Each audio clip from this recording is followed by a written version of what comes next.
Hey guys, Captain Foley here with you. I am starting early today because I just wanted to start early. So if you're here, cool. If you're not, boo. I already have 14 thumbs up, 14 likes already, 4 people here watching. That's pretty awesome. Today we aren't doing a regular live. We're just gonna have me, just Captain Foley today. Hopefully that is acceptable with everybody.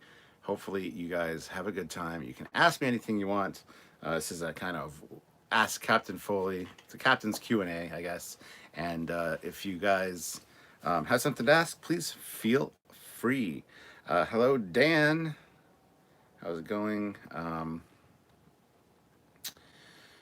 see here. Let's pull up the live on my iPad so I can get to your comments or questions. Ozzy is here. He will be here with Skeleton Hands. She's upstairs just finishing up some work and stuff, but yes, she'll be here soon. Ozzy, hey, Foley, Skeleton Hands. And Dan23 says, all right. So I don't know what that means, but 19 of you here, 16 likes. That's awesome. Can we get to 19 likes? I think we can. Let's get to 19 likes, guys. Oh, 21 people here now. I did start early, and I apologize, guys, but I was just kind of sitting around with nothing to do and thought I'd better come on here and do something with my time. You know how it is. Judge 1981. Aloha, Captain. Well, aloha, Judge 1981. How are you? Fleet Plus back. Hi, Cap. I'm wearing the DS9 Voyager Common badge. LOL. Well, you are a nerd. You are a geek. I'm wearing the Trekyards. Instead of visitor badge, it's a Trekyards badge. Because that's how I roll. I also got a bunch of other common badges I could have chosen from, but I picked this one. So, there you go. Justin says, nice badge. Well, thank you very much. So, guys, I don't have a specific topic of interest to talk about today. So, we'll see how long this is. I'm thinking probably an hour at the most. Because I don't know if I want to do 2 hours. It depends how the conversation's going, how many people show up, how many questions you guys have for me. It's looking good so far, though. We got 26 likes and 22 people watching, which is amazing. So thank you to everybody that popped in beforehand to leave a like before I even got here. That's incredibly awesome.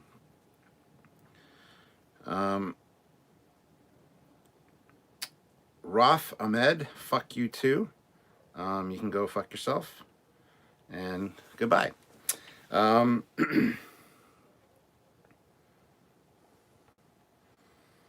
Let's see here.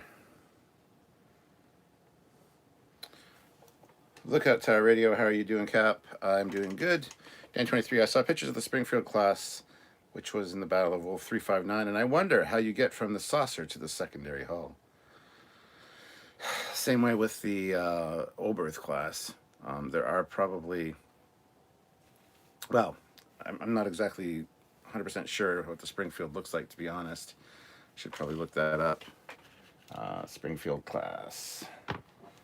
Star Trek.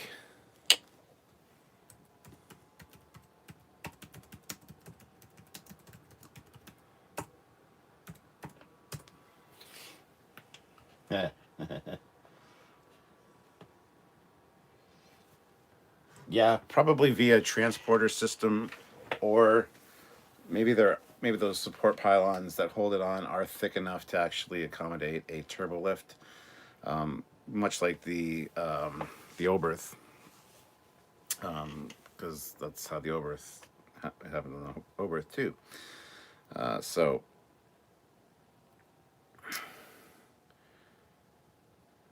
Soft Dream says, well, damn, the glowing Enterprise lamp's awesome. Yeah, I got that from my sister-in-law for Christmas 2 Christmases ago, I think.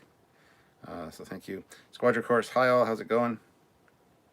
Dave Schroeder, greetings to you, Captain, and all of you out there. Patty Knickknack. Hey, Cap.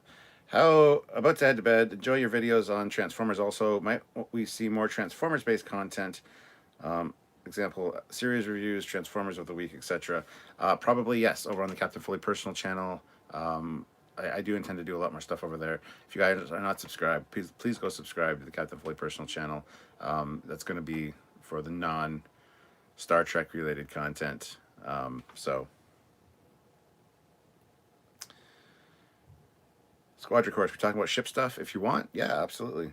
Justin Hampton, how rude was that guy? So, Captain, thoughts on Pike series? Kind of hope you can fix the Enterprise.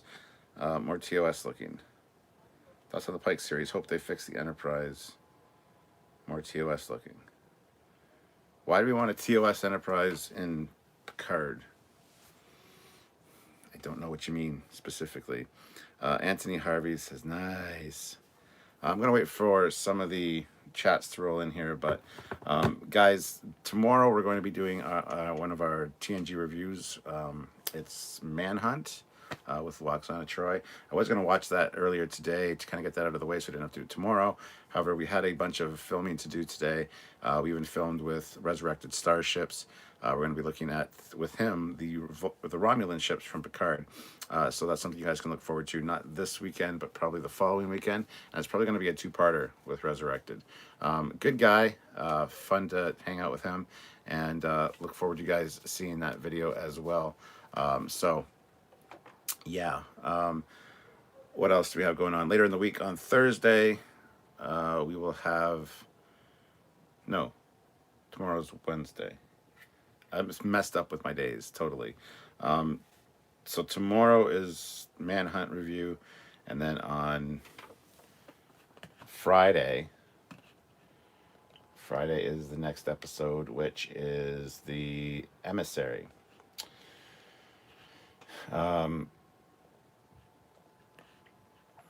So, yeah, if you want to tune in for our reviews, that'd be awesome. Oh, Pike, not Picard, says Justin. They're not gonna change it. Unfortunately, it's going to be the Disco Prize, and I like the Disco Prize. Don't get me wrong. A lot of people are like, why don't you like the Disco Prize? It's so much better. Well, it's a cool looking ship. It's not better than the original by any means. It's different, and it does look very cool. So I have no real issues with the Discovery Prize, but it just doesn't belong in Prime timelines. It just validates the point that it's not a Prime timeline. It's fine. It's fine.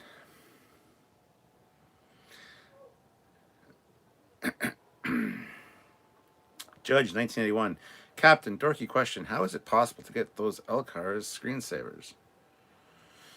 That is a dorky question, and we've got it many, many times before. Those are actually just either screensavers or flash animations or just LCARS animations that people have done that I've either screen captured or whatever, and made a playlist of LCARS on Trekyards page. So there's an LCARS playlist. There's all LCARS. There's TNG. There's TOS. There's Enterprise. Bunch of different like movie era. So that's how. It's pretty easy. But hopefully you like it. Mike Bravo, any merch you looking forward to from Star Trek? No real merch that I know is upcoming that I'm looking forward to. No.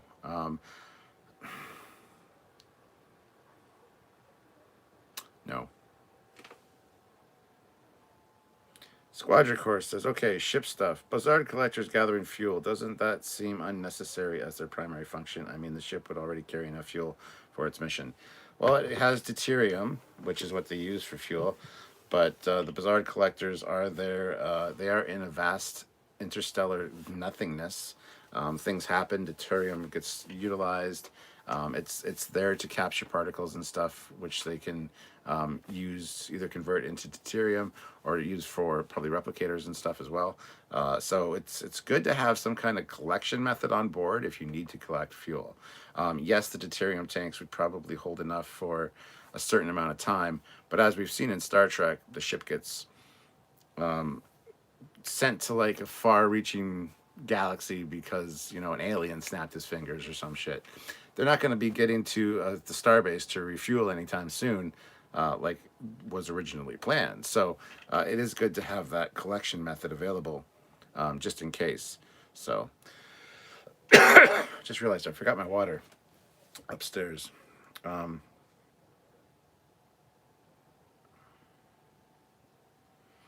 Also, you couldn't collect hydrogen at warp because space is moving with the ship. Well, that's why you collect it when you're not at warp, when you're at impulse or orbiting a planet or traveling between planets within a system. So it's not for when they're at warp at all. Katie Carr in DS9 and Enterprise, they made the Pike Enterprise look canon, like also when Voyager showed the Excalibur. Um, yes, as it should. They showed it in DS9. They showed it in Enterprise. They showed it in TNG. Well, they showed the bridge of the Enterprise, the original Enterprise, on the holodeck in TNG, and they also showed the original Enterprise, just a blueprint of it for the Naked Now. So yes, exactly. They kept it exactly like it should look. So 100% agree with you. Scorcher Course says, in my honest opinion, cooling might make more sense. Collect hydrogen at near 0 degrees Kelvin, use it to cool the ship. I mean, sure, if you want to do that, I guess that would work.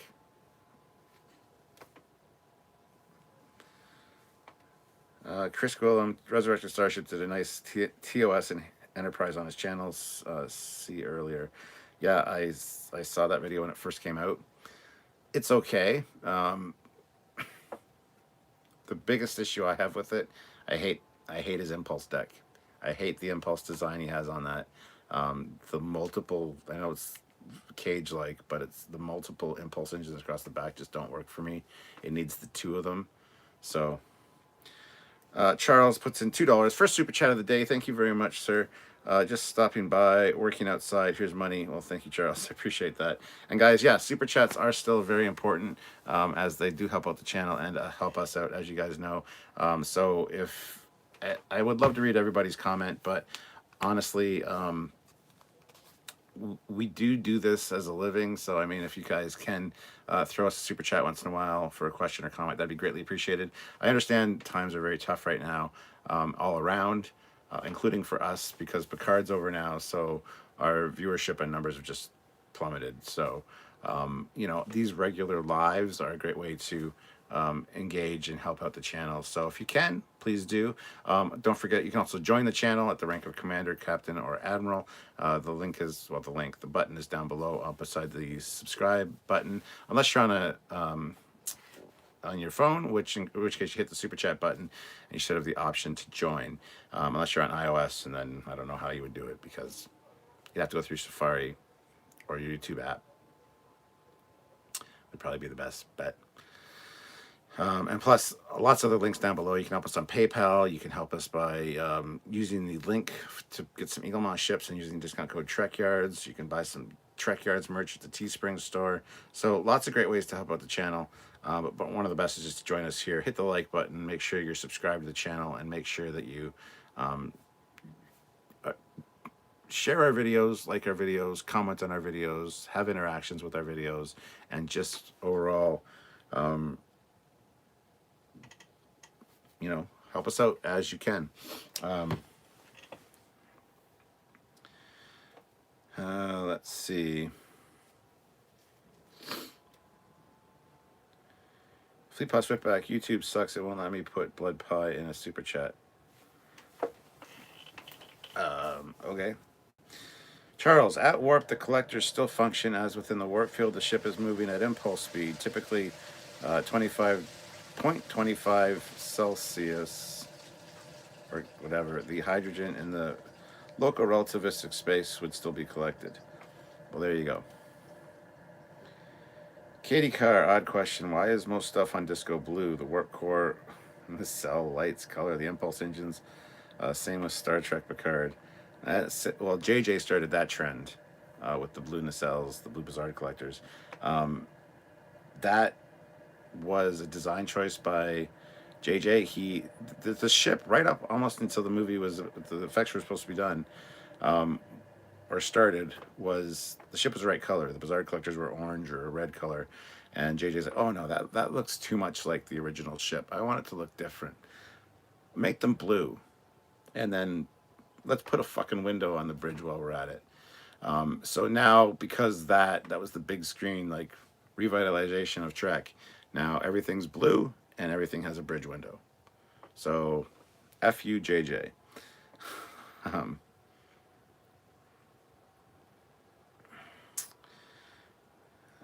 let's see. Charles, blue is most commonly used color in modern film to emote relationships and bring you into the story. Yeah, but that has nothing to do with ship design. Fleetpaw Swiftback, $2. What's your favorite fan-made TOS Connie? I hate these questions. What's your favorite this? What's your favorite that? There's so many great ones that I can't pick. If I drew the Connie that the way that I see it, that would be my favorite, and it's fan made. So it's not really a fair question. Um, Gabe Cornair, he did a fantastic Enterprise before 2009 movie, which would have been great. Um, the Mad Koi Fish also did a fantastic one. There's too many. I need them all lined up in front of me, and I need to kind of pick. I can't say one because then like literally a minute later I'll go, oh, there was another one. Hold on. So I hate the what is your favorite questions because I usually can't answer them. And a lot of times it depends on my mood as well. So yeah. Let's see. We got 49 likes with 57 people here. That's pretty good. Guys, hit that like button. If you haven't hit it already, make sure you hit the like button. Don't forget to super chat, as it's very important. Judge 1981 says, Fleetpaw, we have to have a red shirt banquet for the captain. Downside is no one will make it out alive. Well, I will supply blue or gold shirts at the door, so you guys will be fine. Squadron Course, they've been using a lot of blue in sci-fi lately, probably a bit too much. Yeah, blue looks great. Neon blue looks fantastic. Like I have some neon blue lighting in the back of my Camaro, just because it looks so great at night. It's such a impactful color. And they do use it a lot in sci-fi for that very reason. It looks good against the black of space, and for holograms and stuff, it really stands out. It's a color that's very noticeable, and unfortunately, yes, they do use it quite a bit too much. So that is a little bit of an issue, and it's becoming kind of a trope now that things are gonna be blue. It's just kind of shitty in that regard. So, Justin Hampton, too bad Seth MacFarlane can't be showrunner for Picard. Patrick Stewart does voice work for him. Oh my God, be funny if he appeared on Orville as Admiral Bullard. Laughing my ass off. Well, he wouldn't just because of his contracts with CBS and stuff. But yeah, I thought that too when the first season of Orville hit. I'm like, Seth and him work together, and they're good friends. It would be awesome if he could come on and even do a voiceover or something, or like a computer in his voice, something like that would be cool. But it's not going to happen anytime soon, I don't think. Squadron Course, that would be a fun Trekyards episode comparing the different fan enterprises. Squadron Course, we've done that. We've actually done a lot of Connie episodes, looking at each specific fan one, like the bigger ones anyway, and just giving your thoughts on them. There's a whole series we did like a week or two of Connie's straight a few years ago, so I would suggest checking those ones out.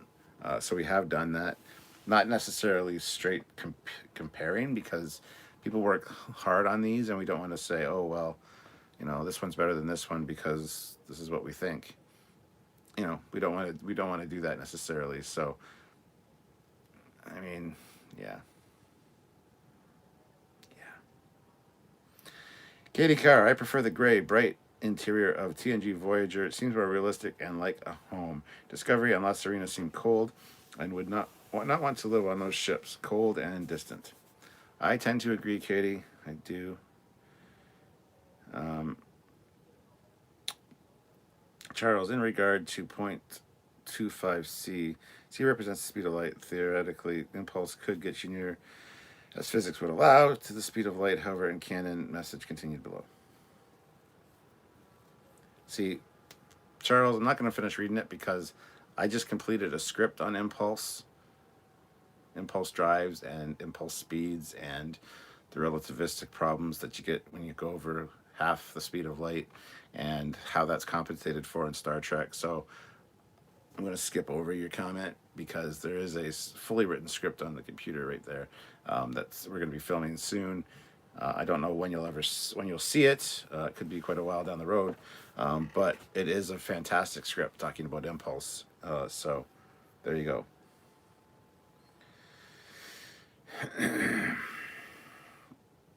Mike Bravo, is that a McFarlane Picard behind you? McFarlane was supposed to make a Burnham figure too.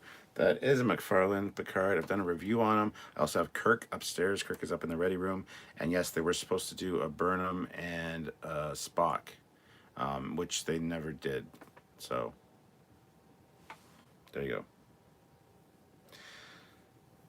go. Super Coops. Hey Cap, hope you're well. I was thinking today that season 2 of Picard could be like the A Team, but in space.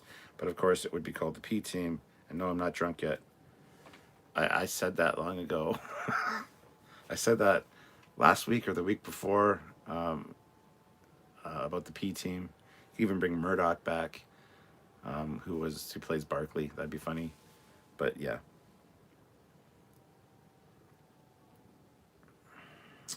Let's see. Let's see what we got here. We got 55 likes, 67 watching. Guys, hit that like button. I know there's a few of you out there that haven't hit the like button. We can get to 65 likes easily, like right now.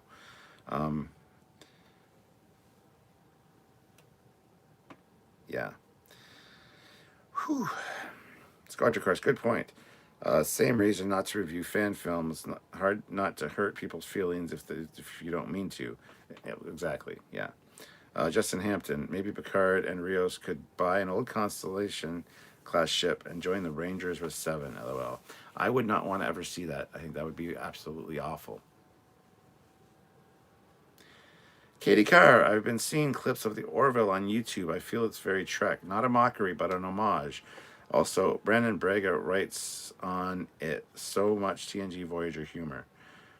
Yeah, I mean, Orville, that's the funny thing. Like, Galaxy Quest was supposed to be like a parody of Star Trek. Galaxy Quest is a better Star Trek movie than JJ's 2009. 2009 is more like a parody of Star Trek than anything. So Galaxy Quest is more like, you know, a real Star Trek movie.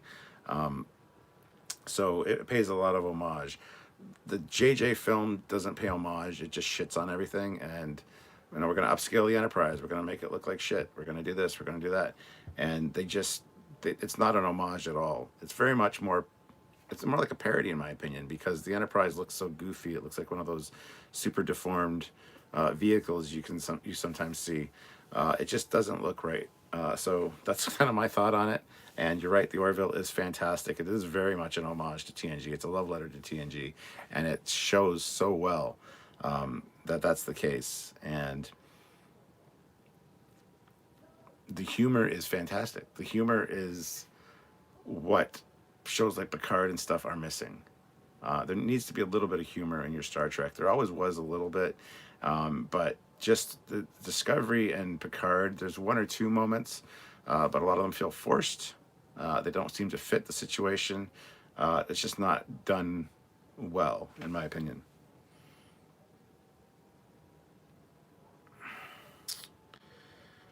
Let's see, Charles. Anything with Dwight Schultz is just better.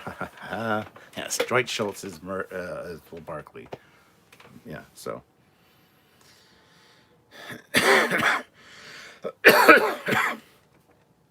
Becky Schultz. Good afternoon. I now understand the skeleton hands reference. Gave me a good laugh watching. I'm going to smack you with my skeleton hand. Yeah. Super Coops. We could bring Worf into play. BA. I ain't getting on no ship, fool. Right? Every time you hit that like button, a warp core gets installed. That's a good one, Judge 1981. So I'm sitting here looking at the super chats, and there's just not any. There's been a few, and I'm very disappointed. Yesterday when we started our live, we had 3 like in the first 2 minutes, which was great, and not just from our moderators, Fleet Pa. I just thought, you know, I'd come in and just chat with you guys, which I do love doing very much, but yeah, it's discouraging. It really is. Seems when Samuel's here, you guys like throw money. When it's just me, nobody cares. And yes, that's a guilt trip. Pack your bags. You're going on a guilt trip. Um, but anyway. Charles agreed. Galaxy Quest captures Star Trek fandom actor relationship so well. Clearly, the people who made it did it for all the right reasons. Yeah, absolutely. Um,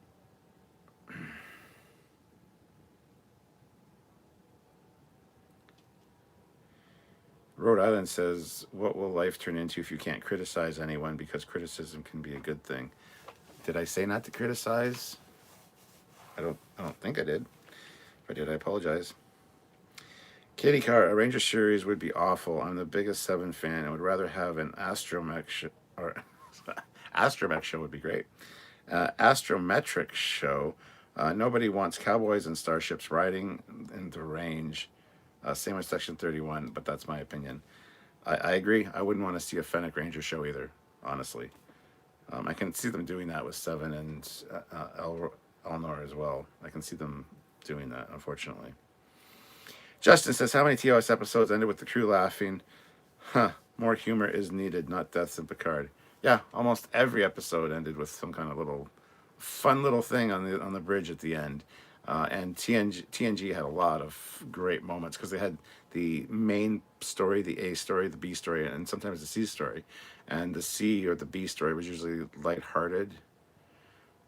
Sometimes the A story was lighthearted, but the B story was more impactful. So you got to mix it up. It shows that only have one plot generally, especially with the overarching story, generally don't really fire that way as far as getting the humor out, and it's kind of sad. You think there'd be more opportunities for it, but it just doesn't seem like there is.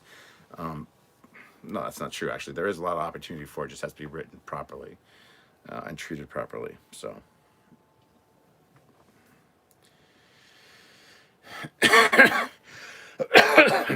And Raj says there was going to be another Galaxy Quest series or another movie, but Alan Rickman passed away. Yeah, they were saying that for years, though. I don't think it was ever going to happen. It was never in development. Um, having Supercoop says, having been watching Voyager and had forgotten how sarcastic the Doctor is, very funny at times. Yeah, the Doctor's pretty awesome, actually. Fleet Pass Swiftback, $2. Thank you very much, sir. Opinion: JJ Prize equals Nissan Juke of Star Trek. Nissan Juke is pretty awful. I could take this opportunity to make a Ford Mustang joke, but I definitely will not.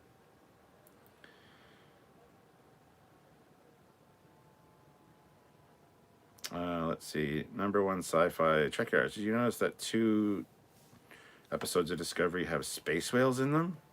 Bum bum bum. 2 episodes.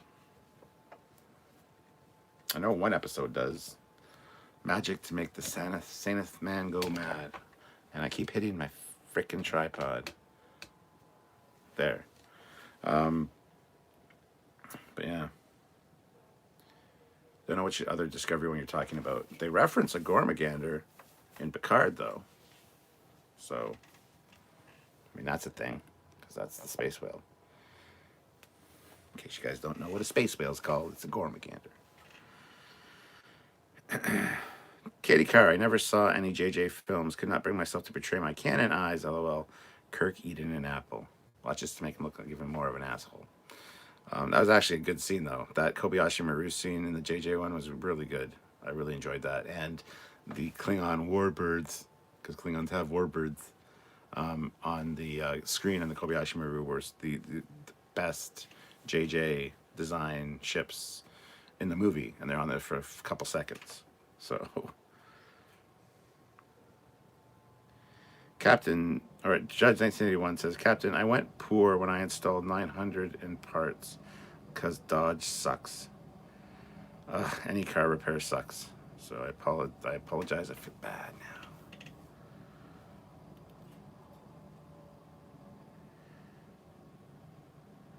now. War God 6. Sorry, one day we'll donate, but right now I put myself in debt. Damn you, Star Trek Online and eBay. Yeah, I get it. I get it. It's fine. Charles, $2. Ha ha ha. Guilt trip worked. Come on, people, pay up.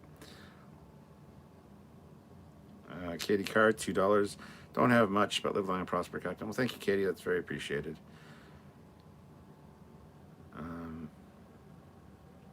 Anthony Harvey, would you like to have seen a third nacelle on the Enterprise E? Yeah, I think a 3 nacelle Sovereign would look great, but I love 3 nacelle designs, so I mean, that doesn't mean much coming from me.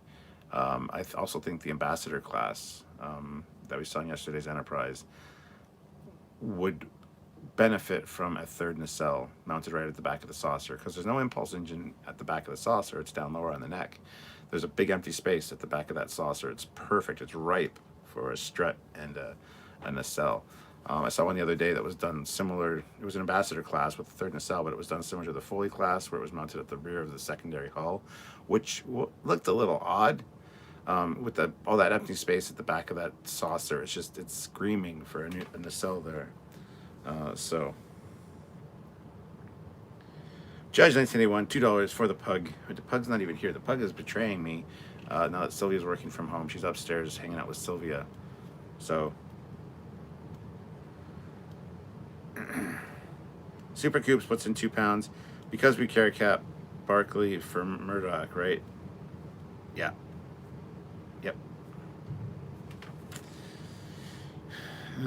Squadron Course, $2. Thanks for chatting with us. Oh, no problem. I love it.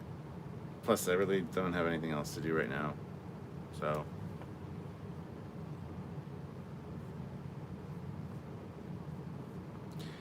Cade MacArthur, Captain, do you think the Oberth class was actually designed by Vulcans? I think you had asked that question the other day, and I didn't answer it because I kind of saw it in passing. No, I don't. Not at all. No.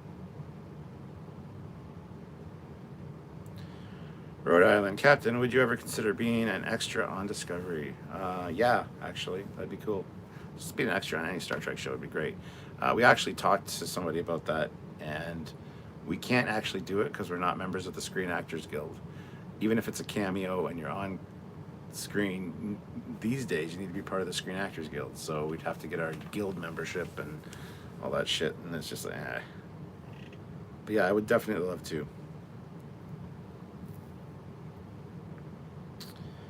Captain Kenny, y'all seeing that comet at night? What comet?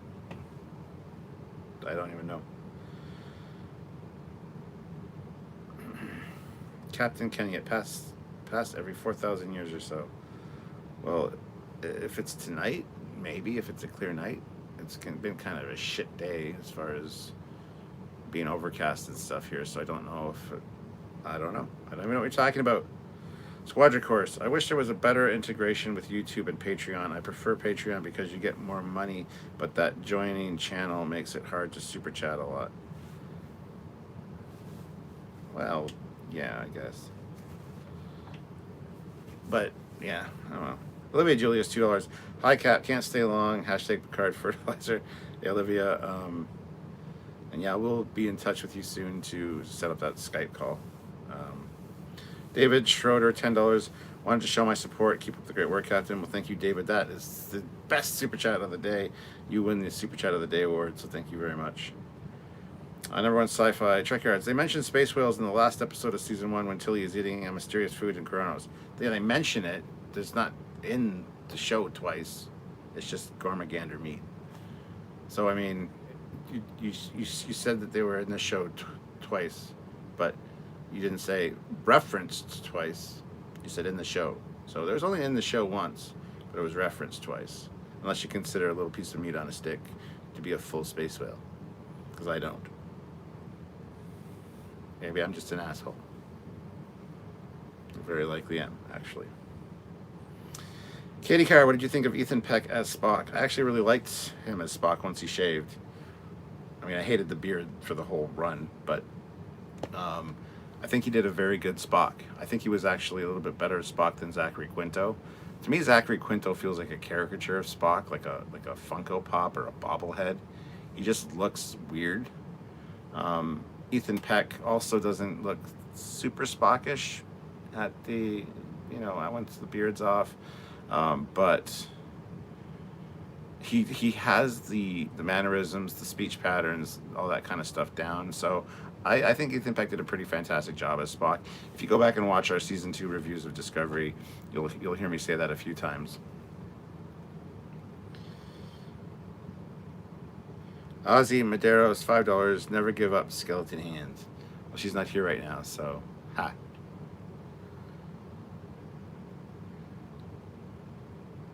Captain Kenny says the whole month of April. Let me send you a link. Yeah, he sent me a link on Messenger. I just saw it a second ago, so I'll check it out. Obi-Wan puts in $5. I love Space 1999. Who is your favorite character and why? I mean, I know what Space 1999 is. I've seen bits and pieces of it. I have no idea what any of the character names are. I know that the ship is the Eagle. I know the premise of the show. My brother had the moon base model with the little eagles that I used to play with, and he got mad at me. So I know about Space 1999, but I honestly can say I've never really watched it. Like I said, I've seen bits and pieces of it here and there. I remember watching, my brothers watching it growing up, but I just never got into it. So, sorry, I couldn't give you my favorite character and why at all.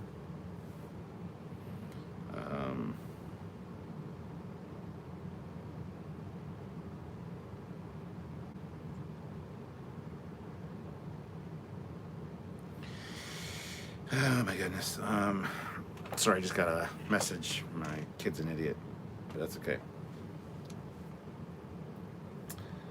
Let's see. Oh, look at Commander Cockings is here. He says, "Hey, hey, hey, hey."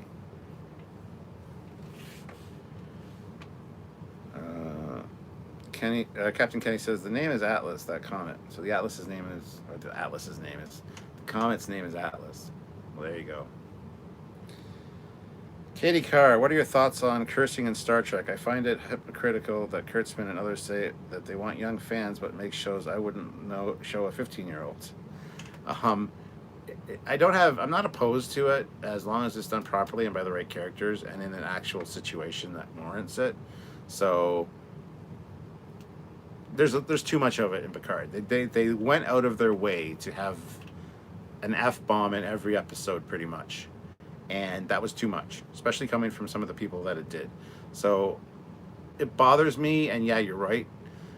Kurtzman's an idiot, and we want the young fans, but then they do stuff like that. So yeah, don't get me started on Kurtzman. Supercoop Zachary was better as Siler in Heroes. That was a good show. Never watched Heroes, but I am aware of him as Siler. Judge 1981, gotta run, have to work. You're not an asshole, you're to the point. Well, thank you, I appreciate that. I'm still an asshole. Squadron Course, I think the casting has been pretty good for both the JJ and Disco and Disco. The visual effects and music are also good. It's the ship's interiors and writing that I dislike.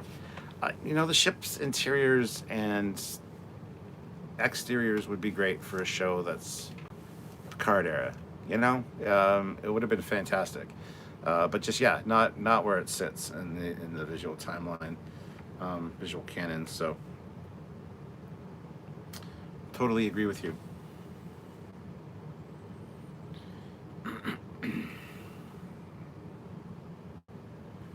Nicholas Werner, I noticed some 3D models from Discovery were reused on Star Trek Picard. What? You don't say. What? Would it have been a shuttle or 50?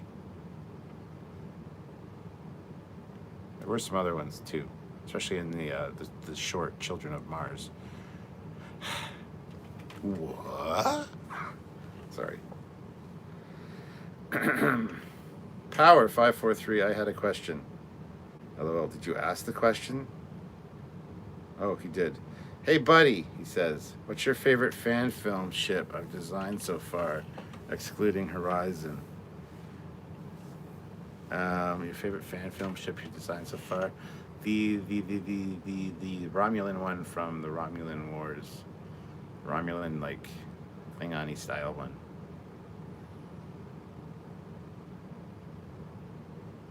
I would think that would be my choice.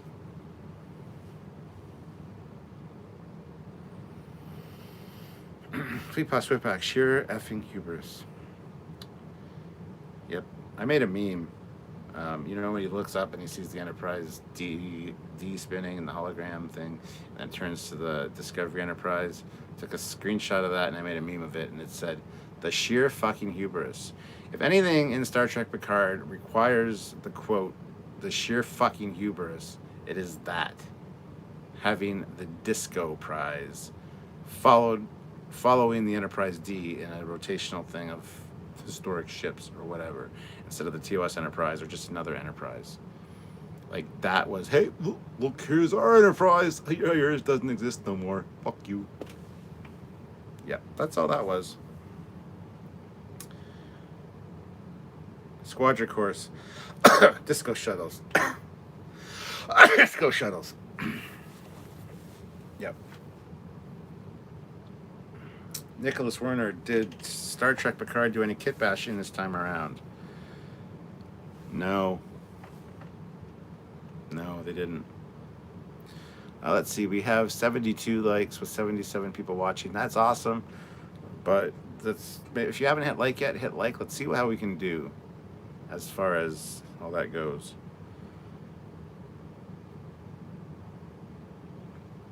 Captain Kenny says, at Samuel, you can see the comet normally. It looks like a very bright star. Katie Carr, I agree with you on the cursing. Janeway had the best what the hell, who the hell, etc. Even Data cursing in Generations was okay. The F-bomb in Star Trek Picard was Shaban shock drama, in my opinion. Yep. Dan23, the closest to a 3 nacelled ambassador is a Niagara class with 3 warp engines, and that thing is a piece of shit. Sorry, I'm swearing a lot. This must be the Picard version of Captain Foley. I apologize. I have been swearing a lot during this live, and I feel bad. Just how I'm feeling right now. Had a kind of day, so.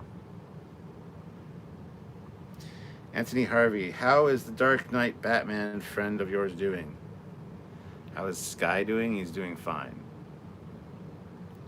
As far as I know. I haven't talked to him in 3-4 days now. But he was doing fine. He's Batman. Of course he's fine.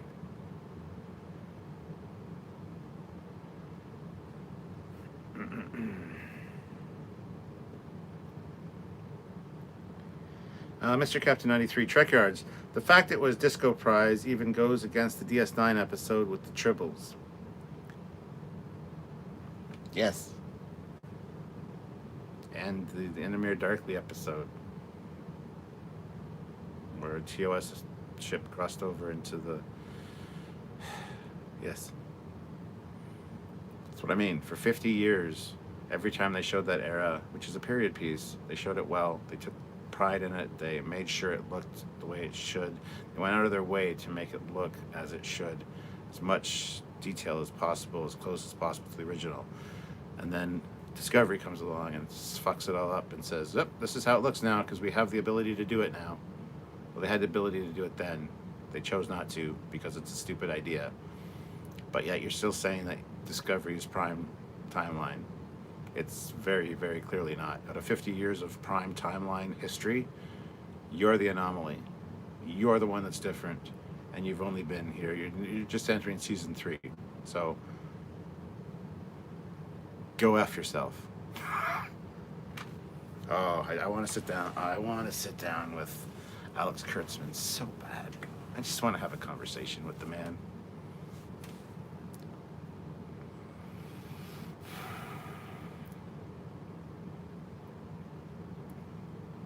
Kitty Carr, in the first Picard episode, they messed up on the dream sequence. Wrong 10 forward window and Data Nemesis uniform on the Enterprise D. Okay, Katie, that's not a mess up. The Nemesis uniform was the last thing Picard saw Data in, and it was a dream. So he could be wearing a goddamn negligee. It wouldn't matter. It's a dream. It's whatever Picard's mind wants him to wear. It wasn't supposed to be accurate.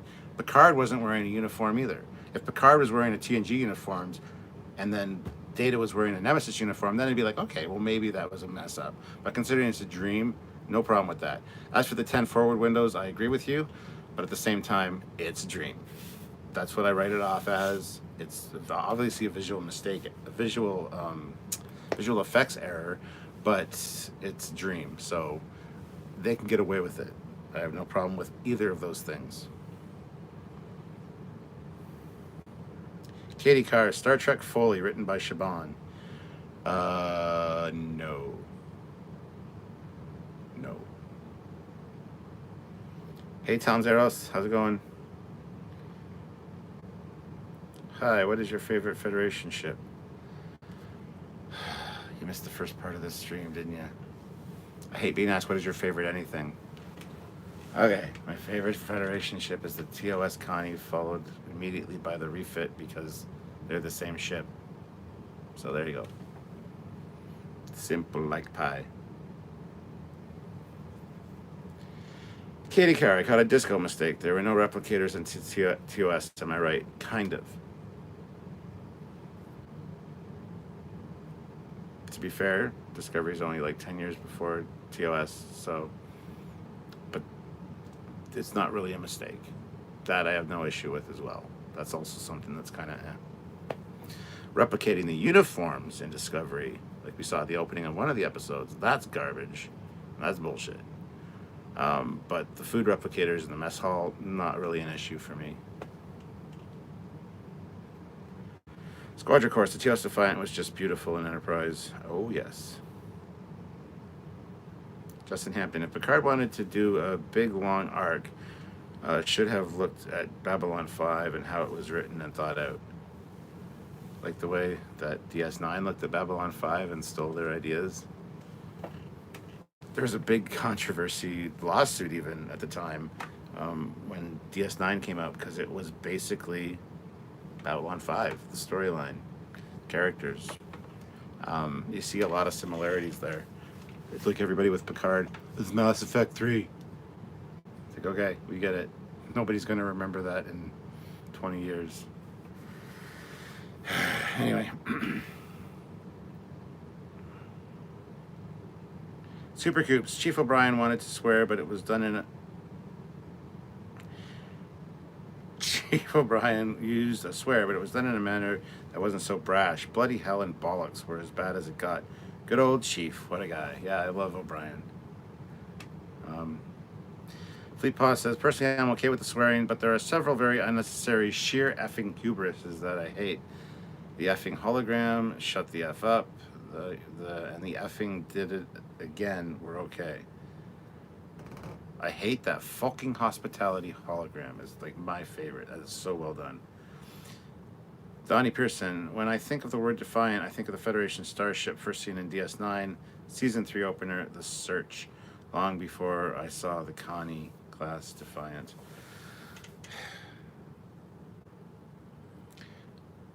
Well, you're wrong. Supercoops, Cap, if you sat with Kurtzman, you may punch him. I would pay to see that. I don't know if I'd get violent. At least not physically. But he needs a good talking to. I'm sure he's heard it all before, though, honestly. Katie Carr, it was a joke regarding Star Trek Foley with you cursing and having a bad day. I kind of figured, Katie, but thank you. Yeah, I wouldn't, yeah. Mr. Captain 93, what's your favorite Samuel saying?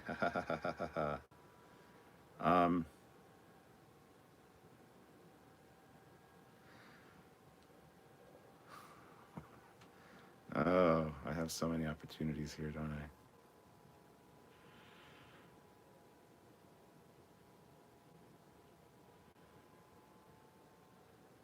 Probably, I'm just going to go pee before we start.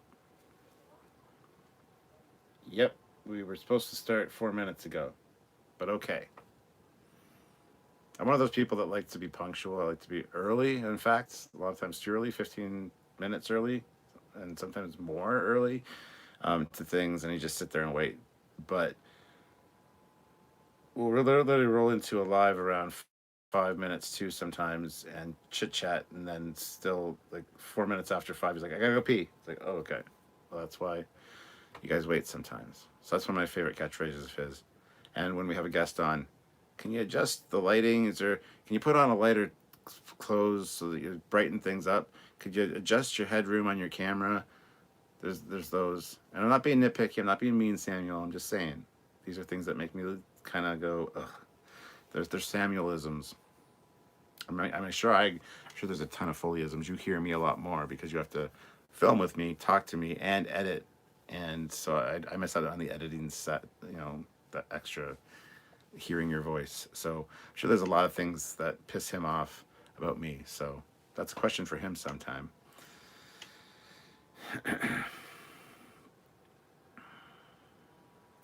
USS Sentinel, they were food synthesizers. Yes, they were. It's the same fucking thing. I have a question, Cap, about the new synth Picard, says Serge. What do you think will happen when Deanna Troi senses him in person next time? Well, she won't sense him because she didn't sense Soji, who's also a synth organic. So, Nicholas Werner, TOS had food synthesizers, but chefs and kitchen to back it up. Yes. Plus Swiftback, $5. I hate that effing hospitality hologram, he says. Best line ever. Liked Admiral Potty Mouth too. Oh, by the way, 78 likes and 57 and 75 watching. Here goes my dyslexia for you. Y'all made me pay. Yeah, so we got 78 likes, 77 people watching. That's fantastic, guys. If you guys could hit the like button. Oh, they were equal there for a second. It was 78 watching, 78 likes. Now you're 79 watching, 78, and 80 likes. That's awesome. Katie Carr, do you think Star Trek Discovery and Star Trek Picard will have a lasting impression in 50 years like TOS?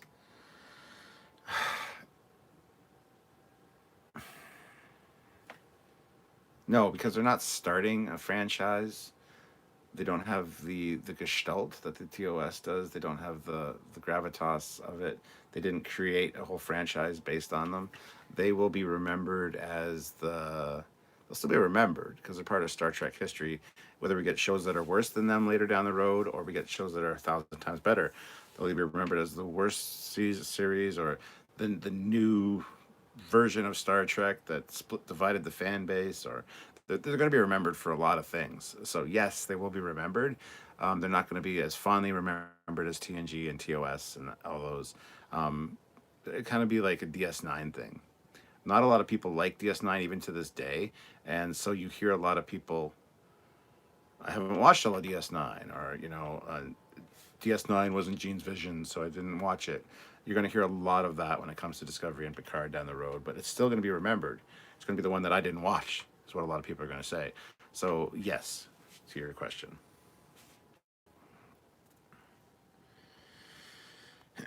Katie Carr again agreed. Seven saying the B word on Star Trek Online was so bad and so not Seven. She talks like a cowboy, not the prim and proper Seven. You really like 7 and 9, don't you, Katie? Nicholas Werner, have you played Facet Trek before? Nicholas, are you new here? Yes, I played FASA. Wasn't a fan of the role-playing component so much as the Starship Simulator, but one thing I did play more than FASA, though, was Starfleet Battles. And I got a lot of the miniatures up here. Starfleet Battles miniatures and FASA miniatures.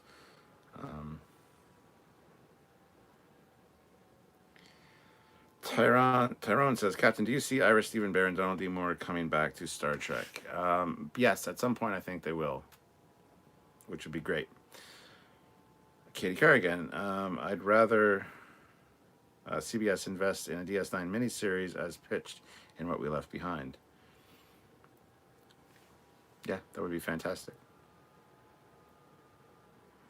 Admiral Talax is here. Hello, El Capit. Captain Kenny, from the entire Star Trek lineage, if you had to choose one episode that you like best, what would it be? What's your favorite? I can't answer that. That's an impossible goddamn question. One of my favorite episodes is In the Pale Moonlight. But it's not, No, just too much Star Trek. You can't answer that question. No one on this planet can answer that question. What's your favorite episode of Star Trek? You'd only watch one for the rest of your life. What would it be? Really? No.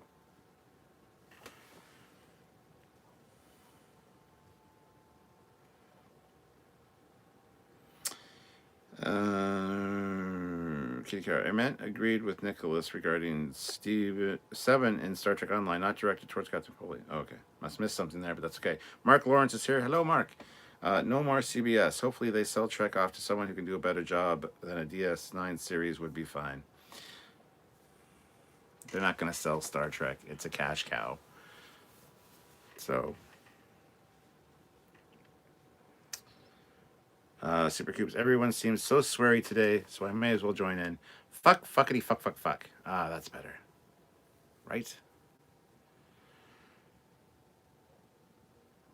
I just had one of those days. That's all. Nicholas Warner says Picard and Discovery were both unmemorable series. I prefer other Treks. The books were better. Yes, yes, they were. Admiral Talax. People think Seven will still say the same awkward Borg woman forever. She grew up. Get over it. That's a little harsh.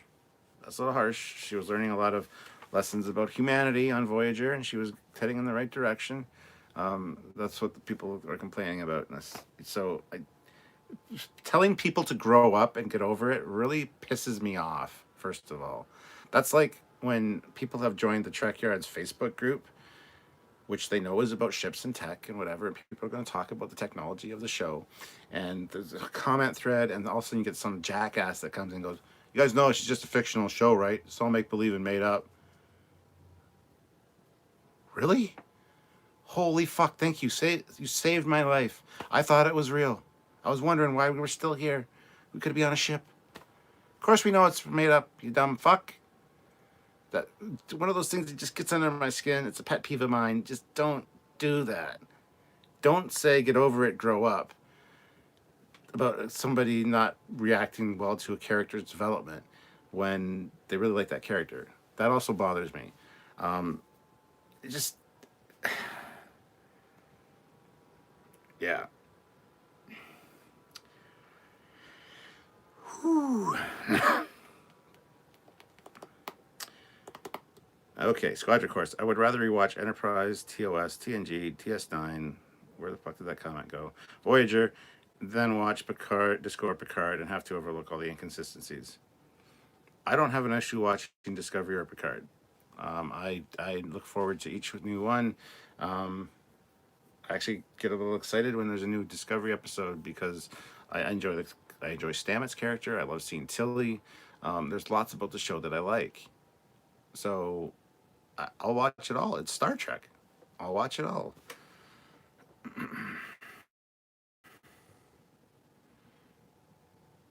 Katie Carr, guilty as charged. Seven is my favorite tag with Janeway. I even cosplayed her for Halloween this last year. LOL. Oh, very cool. Need to see a picture of your cosplay. That'd be awesome. Squadron Course, Fast Trek. I still love the Romulan Winged Defender. So pretty for a TMP Romulan design. It's funny because we were, as I said earlier today, we were filming with Resurrected Starships talking about the Romulan fleet from Picard, and we were talking about he loves the Romulan ships and the Romulan aesthetic. So we asked him, "What's your favorite? Why do you like the Romulan so much?" And he said, "Well, I really love the FASA Romulan Winged Defender or Winged Defender from FASA," and he actually has done a video on it. So I'd go check out Resurrected Starships if you don't know what I'm talking about. This is what I was talking about earlier. In the Naked Now, when they're going through the computer files in TNG, you'll see a classic D7 right there. You'll also see a classic TOS Enterprise. So they didn't really have the TOS Enterprise on TNG, right? Well, that's not it. That had angled struts, but it's supposed to have the straight struts. So whoever made this is an idiot. But but in Relics they had the TOS bridge on the holodeck. So there is 50 years of consistent Trek canon in that regard. So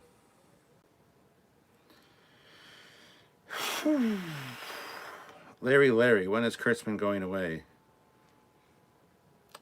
Not soon enough. I believe the damage has been done. Dan 23. It goes Picard season 1, Discovery season 3, and then Lower Decks. Yes.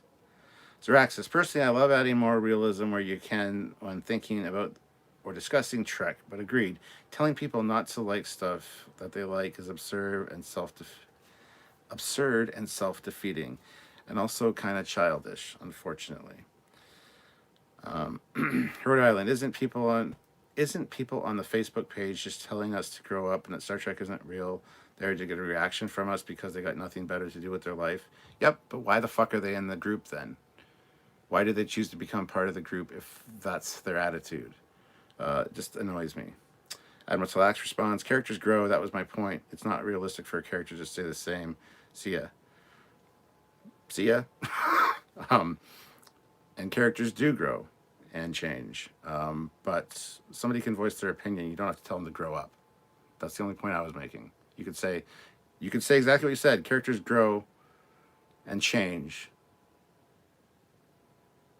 That could be your comment instead of get over it, grow up. I think that's just not necessary.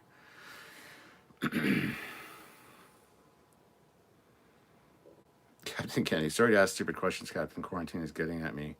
Getting at all of us. Cade MacArthur, how would you react if you asked Alex Kurtzman about visual continuity and he admits that to you it's just an alternate timeline and laughs in your face? Then I'd be like, hey, thank God, at least you admitted it to me. Tell everybody else it's an alternate timeline, you dumb fuck. Don't come in here telling me it's Prime. That's my biggest pet peeve. If they said they were doing a visual reboot and they were going to redesign the aesthetic of TOS, but it's a visual rebooted Star Trek, I would have been like, you guys did a fantastic job. 100%, you did fantastic. It looks cool. It looks more modern. It looks more advanced. Good job. Don't make a show saying it's going to be set in the Prime timeline right before TOS, and then give us what they gave us. You see the difference, right?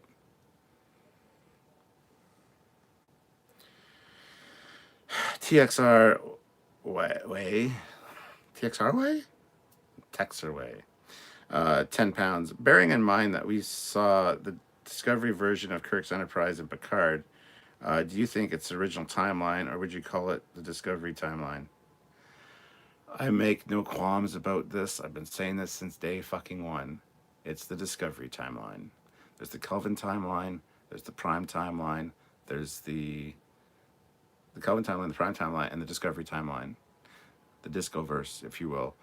Just, I think of the episode Parallels in TNG, where at the end, pop, pop, pop, pop, pop, pop, pop, pop, pop, all these, well, this is another cut and paste fleet, I guess, of the Galaxy class, the Enterprise D, pop up. Those are all alternate timelines, alternate realities, all based off, because they even say in that episode, every time you make a decision, it splits. So in another reality, you made a different decision that split. Those all exist somewhere. So, Curtis Simpkins, $2. Keep up the good work, Captain. Thank you, Curtis. Rhode Island, I think it's because they think they're clever joining a group and calling us names because they think we are stereotypical dumb nerds who can't get laid. Yeah, and that's the fastest way for them to get fucking booted out of the group. We have questions that they have to answer when they come in. Usually that screens out a lot of the dipshits. But you get some that actually comment and talk about things pretty fairly, level-headedly, and then one day they just come up with a comment like, "This is all make believe. What the fuck are you talking about? You guys know this is not real, right?" It's like, where the fuck did that come from? I understand you're having a bad day. Scroll right by. Why take the time and effort to click on something and make a rude, sarcastic comment to annoy people or piss people off because you want to be a troll for a minute because you're having a bad day? If I'm having a bad day and I see something like that, a lot of times it's like, oh, I want to comment. Scrolling farther away. Oh, that's so much better. Just, it's not worth getting kicked out. Kitty Car, how many timelines are there? Canon, Prime, and Kelvin. Well, there's at least those three. Like I said, with the episode Parallels of TNG, I don't know if you've seen it. There's endless timelines and time streams. So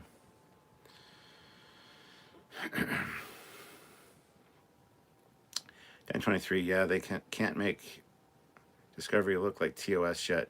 There are comics which can look like TOS. Okay.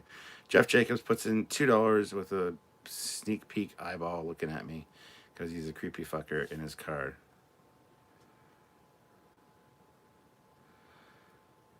Squadron Course. People sometimes treat their own opinions as facts. If they don't like something, then they think nobody should. Yeah, I mean, there's my opinion, and then there's my opinion. You either have my opinion or you're wrong. But still, no, I know what you mean. People just don't have any respect for other people's. Let people enjoy things. If somebody enjoys Discovery, don't tell them that they're an idiot for enjoying Discovery. If it's something they enjoy, let them enjoy it. It's pretty easy. It's the golden rule. I don't know if you guys know what the golden rule is. Treat others as you would like to be treated yourself. So, Resurrected Starships is here. Hey, Trekyards, at Stewart, this shit ain't real. You know that, right? Oh, son. I've been talking about you in this live. I was telling people that we were filming with you earlier, so. And somebody else said they liked the Winged Defender, so I told them to go over and check out your video on it. Katie Carr, I was called stupid and not woke for disliking Star Trek Picard. Why can't people agree to disagree? Because humans are assholes. Pretty simple concept. Nicholas Warner, thank you for answering my questions and responding to my comments. I try to select. I don't read all of them because I get too far behind, but I try to. So you're welcome. Squadron Course, I think one of the things that made people mad was that they said Prime Timeline, implying the Enterprise Voyager one, but then made their own timeline, their own version instead. Yeah, that's exactly what pissed people off. People were expecting something. Don't get people's expectations up and then with no intention of ever fulfilling them.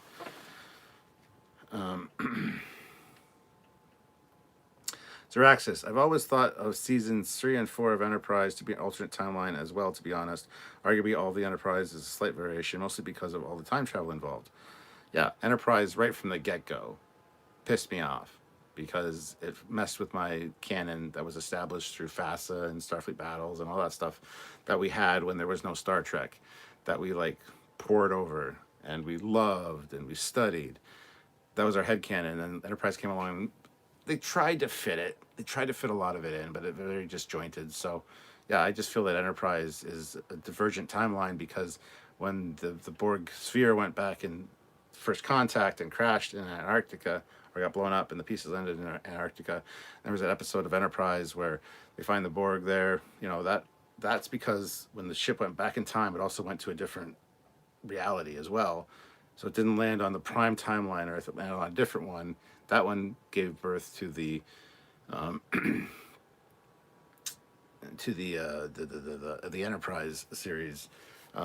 So it's not the same because Zephyr Cochrane, if you watch TOS, what's the episode? Zephyr Cochrane's in it with the companion. He was. It was just a totally different storyline, different looking guy. He was on. What the hell is this? The planet? Beta Antares? No. Can't think. It's in the time. It's in the space flight chronology.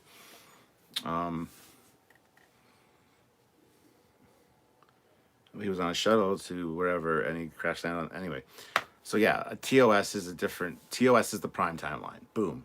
TNG comes off of it. Whatever. But Enterprise, I think, is its own thing. But whatever. We could do a whole video talking about this. Resurrected Starships. Hiya, Fleet Poo. Fly Poo. That came out wrong.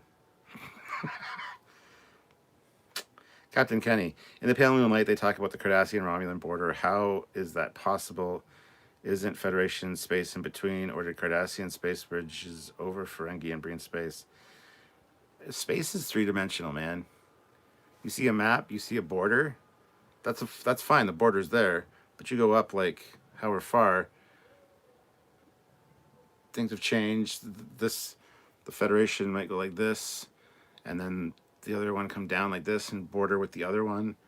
Space is three-dimensional. I don't know if you're aware, but so seeing a map of a 3D borders in Star Trek always bugged me, because it's like, okay, fly around it. Like, it's space, man. Two-dimensional thinking, right?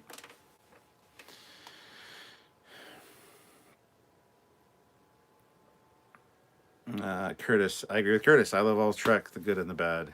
Yep. War God 6. I run a bunch of Facebook groups, and yeah, those questions must be answered. I even block brand new FBS. There's a reason their Facebook is an hour old, and they're probably already banned. Yeah. Jeff says, okay, we'll park soon. I need to be there. You don't need to be here. We don't need you. You drive. You want to drive. Becky, do you have one single favorite character across all Trek series?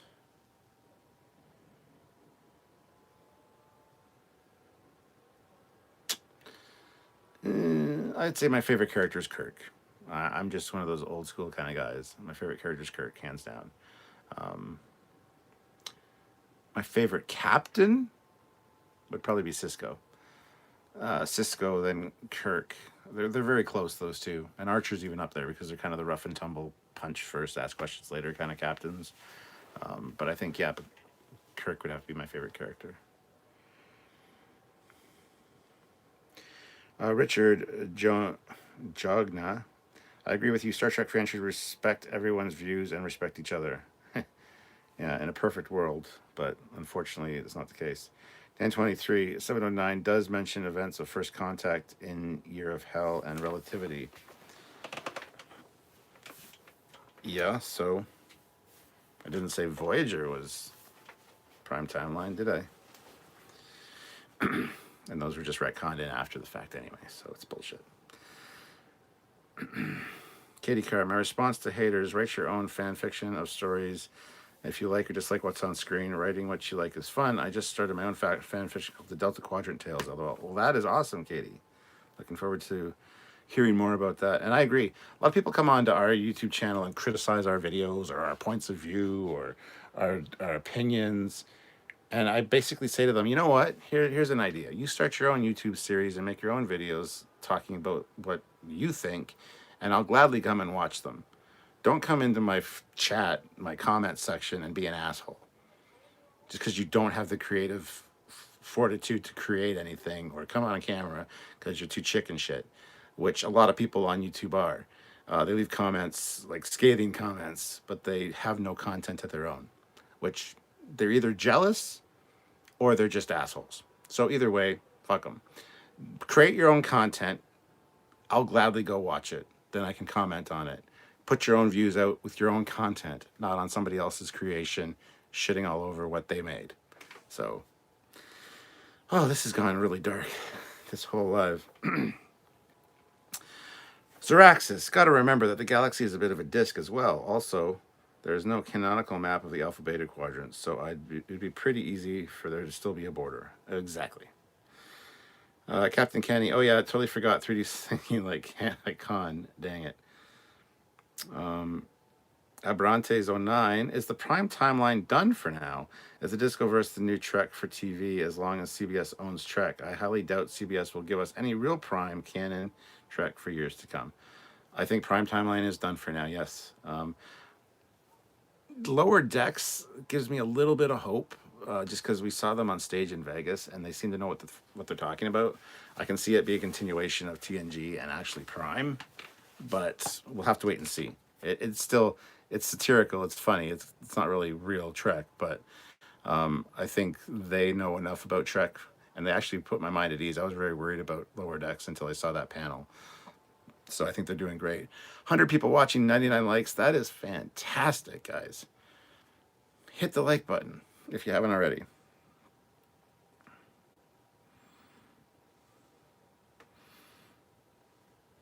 Jim Wells, or just jealous assholes. Yeah, I eventually said that. Nicholas Warner, which one came first, the mega phaser or the pulse phaser cannon? The mega phasers came first. Devo77X, someone brought up the idea of why didn't Voyager go to the Gamma Quadrant and use the wormhole there? Yeah, I saw that. And I thought the same thing at the time. I remember going to get my maps book at one point, and I looked. It's roughly the same distance for Voyager to go back to the Alpha Quadrant and also go to the Gamma Quadrant to the wormhole. Might have been like a 9-10 year difference as far as travel time. And there's no guarantee that the wormhole's still going to be there, even though it's a stable wormhole and all that. That's still, you're not going to run into anything that's nearly Federation because you're heading the wrong direction. Why would you just not head towards the Federation? Because they're also expanding and exploring, and you got the Romulans, and you got all the other stuff that borders the Federation that you at least run into people and things that are familiar to you. So I thought it was a stupid argument. It's not like it was half the distance. It was pretty much the exact same distance on a map. So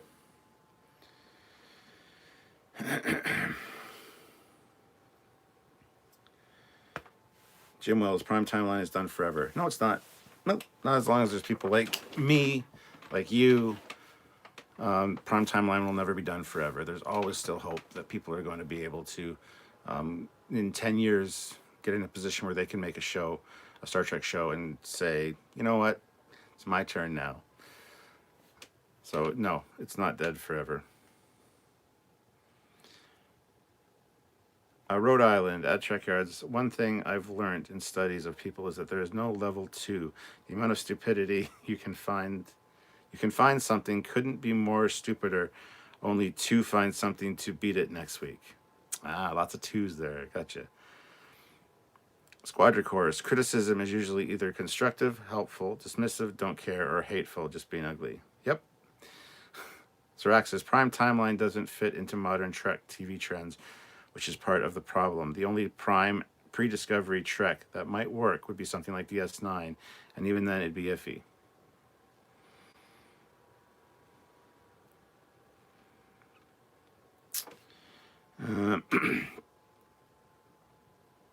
Pulse phasers on the Defiant, right? Yes. Zeraxis. Trek isn't dark or gritty historically, so it's sort of hard to adapt to the aforementioned trends for that reason as well.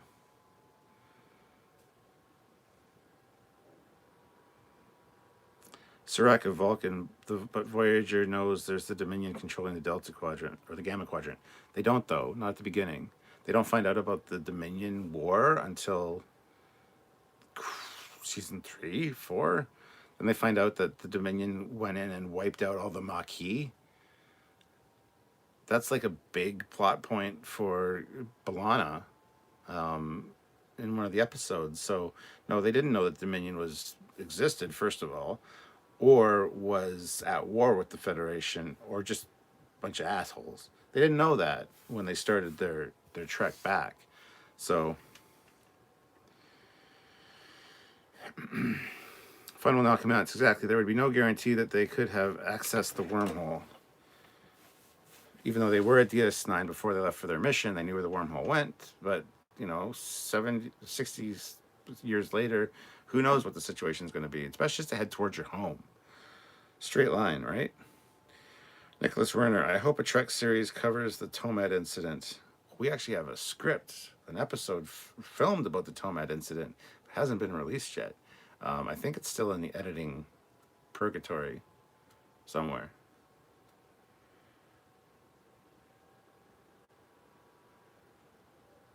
Where are we here?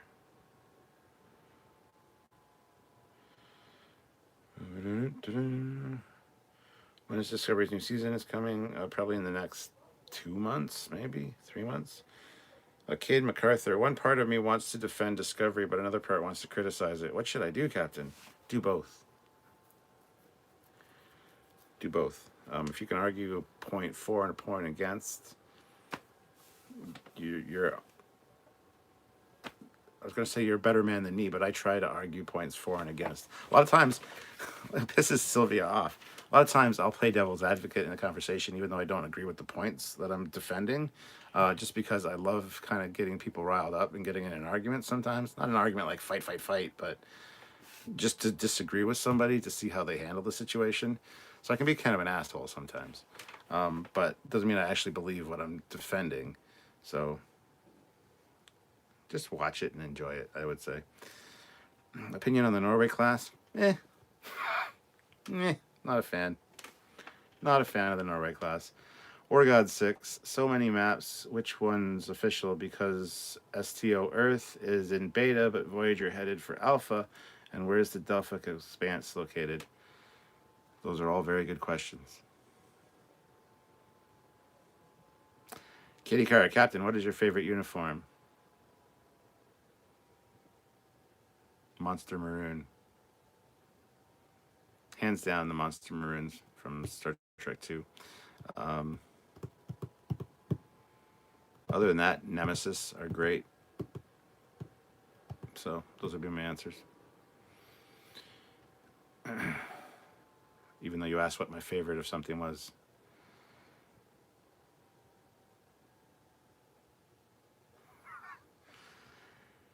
Dan 23, Hunters, Voyager, Chakotay. Starfleet found a stable wormhole to the Gamma Quadrant. Maybe they've discovered one that leads here.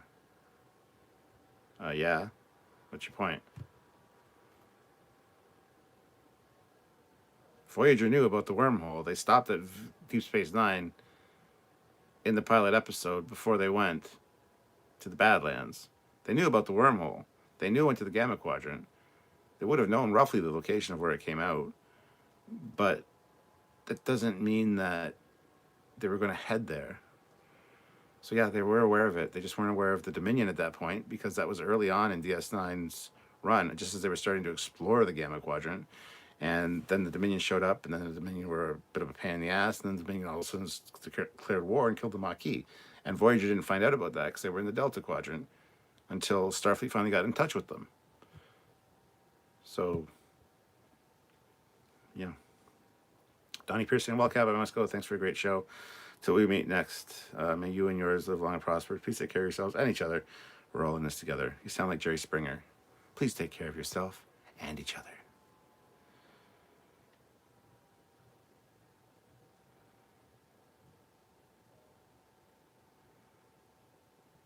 Justin Hampton, but they had a Jem'Hadar in the holodeck Hirogen Voyager episode. That was later, though. That was after they found out about the Dominion War and the slaughtering of the Maquis. So Voyager would know and have records of the Hirogen. So, or the Jem'Hadar, I mean. Rhode Island, Captain, you keep saying you've got videos recorded. When are we likely to see any of these? Well, that's a good question. We've got a lot written that haven't been filmed. We got a lot filmed that haven't been edited, and we have a lot. No, if they're edited, they're released pretty much. But we film a lot of stuff. It gets put into files on Samuel's hard drive, and other things take priority, and then they kind of get forgotten about. And then it's like, oh shit, that's 2 years old. We look different. Our format's still a little bit different. Are we even going to release it? Or if it's an episode like the Tomed incident, there's not a lot of footage or video or pictures that he can really use, so he's hesitant to do them sometimes. I still have the holodeck one on my. We got an awesome holodeck episode. It's been on my desktop for 7 months. I need to add the pictures for it and the timestamps and stuff, and then have it edited for final. It's just hard to find the proper flow for the editing and stuff. When it's a ship, it's a ship. It's pretty simple, right? So don't worry. There's lots of content to come. That's all I'll say. Zeraxis. A contrarian. Cool.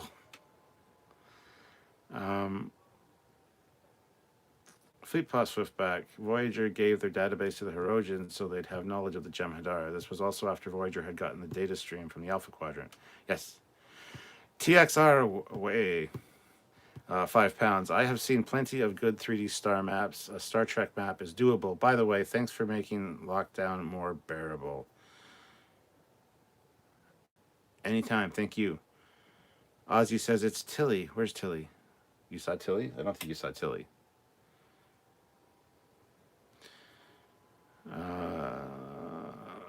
Jim Wells, during Voyager, I think the wormhole would be common enough knowledge throughout the Federation. Absolutely, it would be. But I still wouldn't set course to the wormhole if I was Janeway. It's almost the exact same distance back to Federation space. So why risk it? It'll take maybe 10 years off your trip. Maybe. Maybe. Because it's a little bit closer than the Federation. But it just didn't make sense. Fleetpod Swiftback, $5. Oh, I'm slacking. 108 likes, 106 watching. Hell yeah, great work, guys. Yeah, we have 113 likes with 102 people watching. That is great. I didn't get up to our 200 viewership numbers, unfortunately, for this one. But that's fine. It's just Captain Foley. We need another 100 people that like Samuel, I guess. That's okay. Scottish Trekkie is here. Yo, buddy, Captain. Scottish Trekkie here, sir. If you guys haven't gone over and subscribed to Scottish Trekkie, go check out Scottish Trekkie. I met the guy in Birmingham, and he is a great guy, and he's also part of our bridge crew. He joins us to play bridge crew on a regular basis, and he's just a good guy. He's got his own YouTube channel. So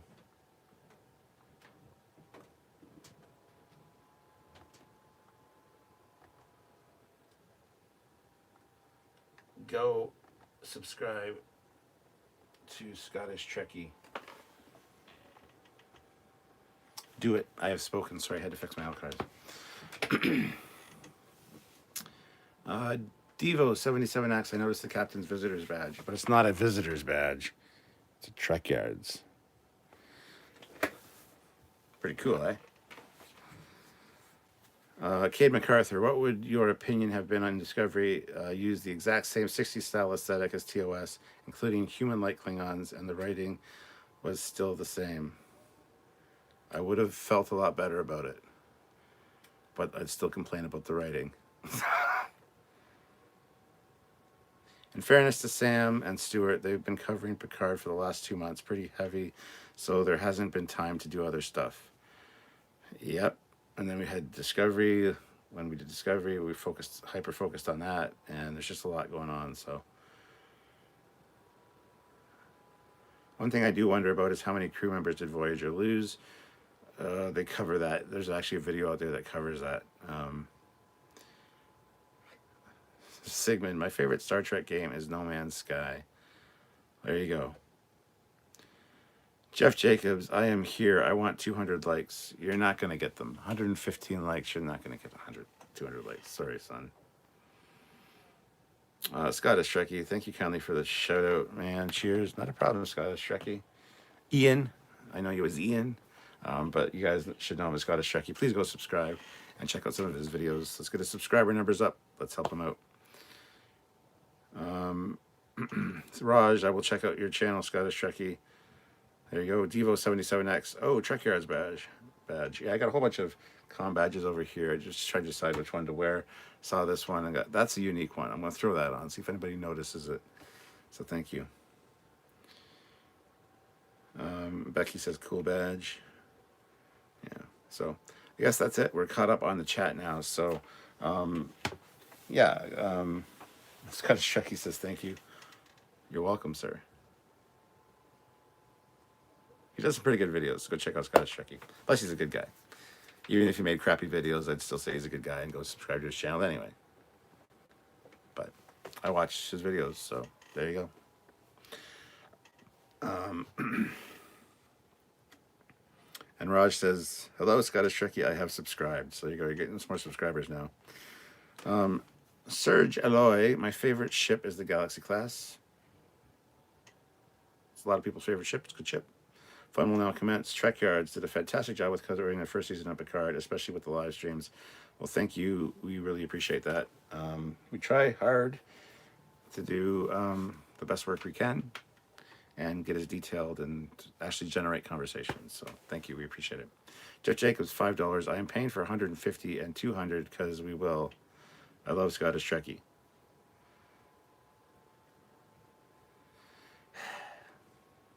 Was that $5 deliberate, Jeff? Because the $5 yesterday was a mistake. You didn't say a lot in this one, so I'm assuming this was a mistake, because otherwise you would have written more. Sorry, I'm just kind of being an asshole.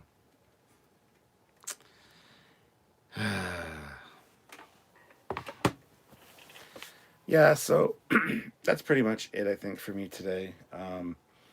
We've been doing this for, well, an hour and a half, so that's pretty good.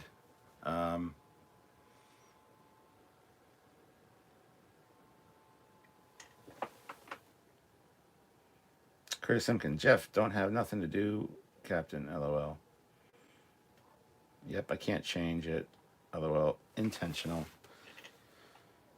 Mike Parks, nice job. Nicholas Warner, I remember the Galaxy class had 3 torpedo tubes. I didn't get to see them use the launcher in the saucer. It looked like a bird of prey could have overwhelmed the Connie or Galaxy class. Huh? Scottish Trekkie at Jeff. Guys, thank you all. Trekyards, Captain Foley, thank you. No problem, Scottish Trekkie. But yeah, guys, I'm going to call it quits for today. It's been okay, super chat wise. But it's just been great, likes wise and discussion wise and questions and comments. You guys are really great. Let's do it. That's last super chat of the day thing. Who wants the last super chat slot? Put in your super chats now. Let's try to at least get $10, even whether it's $5 and another $5 or 5 and 2 and a 2 or something like that.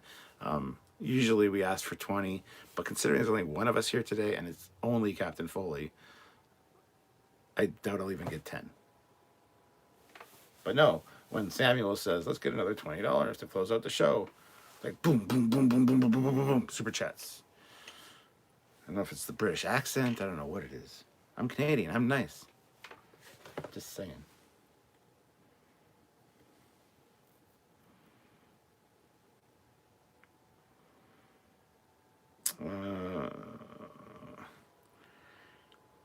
Jeff Jacobs says, it's true, Scottish Trekkie. I could listen to you all day, brother. Well, there you go. Word got 6. Any new Eagle Moss come in? I like watching Eagle Moss reviews. Yeah, I have a few up there I need to do still. I actually have enough. I have a pile of them. I should have one every week, but I just usually don't get around to doing one, unfortunately. Don't worry, there'll be more of those. I focused last week on the Diamond Select, Maximilian and Old Bob and Vincent reviews. I still have the Rocketeer to do for those, but yeah, there should be today's Tuesday. I might be able to film an Eagle Moss review tomorrow to have out for Thursday or Friday. We'll see. Zeraxis, $2. Been modeling all day, tossing a coin for the cap. Oh, thank you. Resurrected Starships, Zeraxis. What are you modeling? Friend? You mean friend? See, Resurrected Starships, I like that we've now met and talked and, we're on Skype earlier, so I know what you look like. Because I love putting a face to the name, and all these channels that have faceless narrators, it's like, ooh. It just freaks me out. But now I just watched your Defiant video before I did the live, and it's like, your voice doesn't match your face anymore, even though I heard your face with your voice. Your voice with your face, you know what I'm saying? It's just weird. Same with Space Doc. When he was on the show, Daniel, it was interesting to see what he looked like too. And there, well, look at the super chats. Holy shit. Thank you guys. You came through. Fleetpaw Swiftback, $5. If you have a British accent, it means you're a villain. Hashtag long live Trekyards. Thank you very much. Curtis Simpkins says, I still need to get me a big version of Voyager from Eagle Moss. LOL. Do they have an XL Voyager? They must have. I just don't think, I don't have that one. That's one I should request then. I might have one. I don't even know if I've done a review of an XL Voyager. I think I might have. Yes? I think it had a broken nacelle. I think the center blue warp grill was popped out.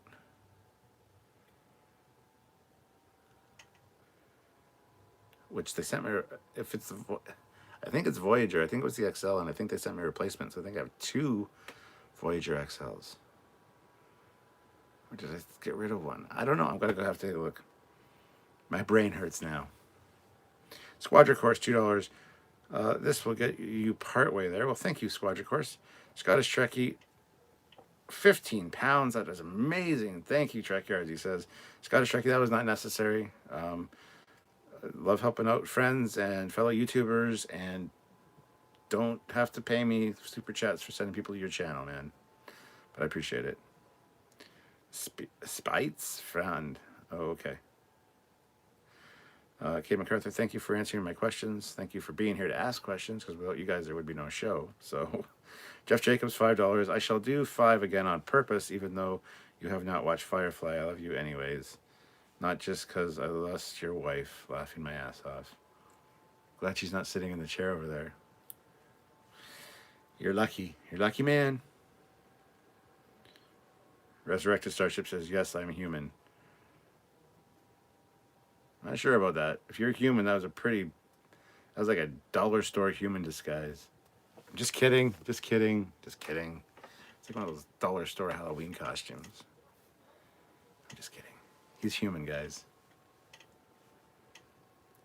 Super Coops puts in £2. Ask and ye shall receive within reason. LOL. Now you guys are just rambling again. There is an XL Voyager review by Trekyards. Oh, there is?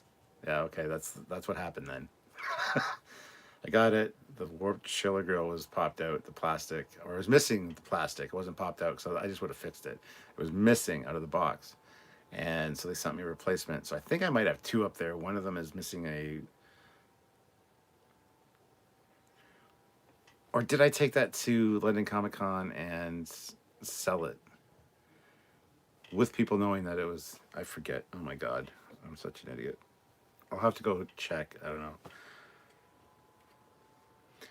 Mark Ryer Grant, $5 Canadian. Love the DS9 model to your left. Best Star Trek space station and show which explores modern themes of Trek ever. Yeah, thank you. This one's from Japan. It's actually kind of a rubbery plastic. It's not the Eagle Moss XL one or the regular Eagle Moss one. I have both of those upstairs. This is a different color as well than those ones, but pretty cool little model. Is Warship Voyager the XL Voyager? No, it is not. Resurrection Starship says, I go see. You go see what? Jeff says, no, sir, you are a lucky man, and I am. You're absolutely right. But you're lucky she wasn't sitting there, because she would find you.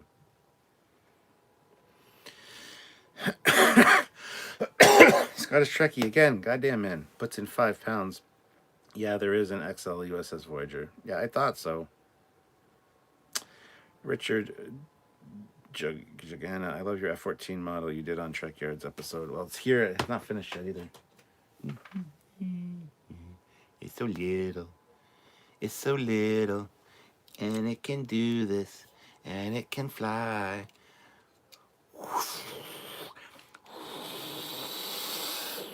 With the landing gear down. Yeah, I still got to put the decals on it. It actually has decals. These are water slide decals. These are not stickers. So I got to do that. Plus I have 2 other kits, exact same size, of different F-14s that I got to build as well. So thank you for that comment. I love doing other kind of stuff on the channel than just Star Trek. So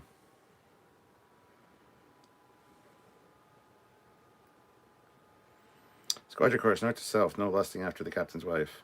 You can lust after all you like. Just don't let me have to read out a super chat that says you lust after her when she's sitting right over there, because we'll probably both die. Or she'll blush. I don't know. Whichever. Jeff Jacobs lust. Don't touch, I think. LOL. Ozzy, did you chew the gum yet, Captain Foley? Yes, we had that night. Sylvia and I had a piece, and there was an extra piece, and I ate it, because I usually have more than one piece. Anyway, guys, negative Ghost Rider, the pattern is full, so super cute. What are you doing, man? Yeah. I'm going to pose the tower. What fighter jet was on TOS? That was the F-104 Starfighter, which is right here. Actually, I have a little... This is a 350 scale. This is the same scale as my 350 Enterprise upstairs. Well, that one's got a broken... Hold on. Yeah, that one had landing gear, but the front was broken. This one has no landing gear. That's a little F-104 Starfighter is what they're called, which is kind of apropos.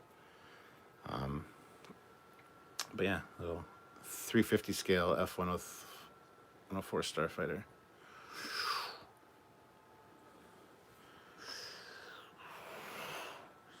whoosh, whoosh. So this is the same scale as the Enterprise.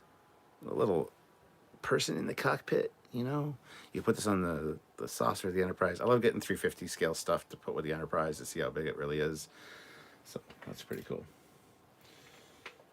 All right, so there we go. Anyway, guys, we're gonna call it quits. Thank you very much for watching. Where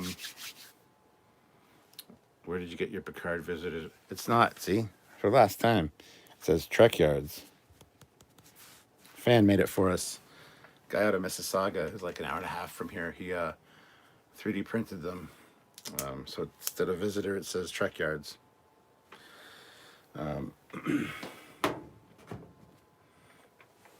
yeah, there's a bunch of other comm badges. Maybe I'll do a live on Thursday. Just me, where we talk about the different comm badges and stuff. And I think that might be a good idea. Do a comm badge live if you guys are interested. Where I show off all my comm badges and all the custom ones I have and like that. Any live tomorrow, Cap? Yes, guys, just so you know, before you leave, tomorrow at 5 p.m. Eastern Standard Time, we're doing our review we're getting back into TNG Season 2 reviews. We're doing Manhunt tomorrow. And then Thursday, I'll probably do one about comm badges, maybe. That's a good idea, if you guys are interested. And then Friday, we'll do another TNG review. It will be The Emissary. So we're almost at the end of Season 2 for TNG. So Tab Extra says yes, and I don't know what that's about. Probably the comm badge live. Anyway, yeah, I'll try to do a live on Thursday as well, so you have a live every day this week. And hopefully you guys will join me. And thank you to everybody that's been here. You guys are awesome. Thank you to everybody that super chatted. Again, fantastic. And just hitting like, sharing, coming back and watching the lives, all very important. So anyway, guys, you all take care of yourselves and be safe. And I need to put some style and goatee beard stuff in my... Yeah. Anyway, see you guys later. Have a good one, guys.